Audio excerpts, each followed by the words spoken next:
4 senede öyle bir eğitti ki.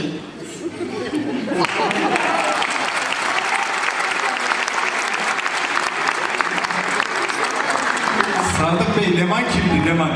Leman kimdi?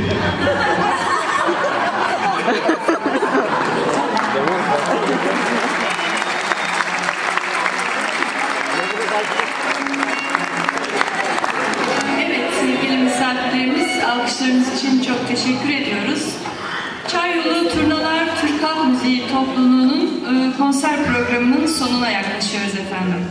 Konserimize son vermeden önce geleneksel kültürümüze, sanata ve konserimize katkıları nedeniyle aramızda bulunan kurum temsilcilerine teşekkür etmek istiyoruz.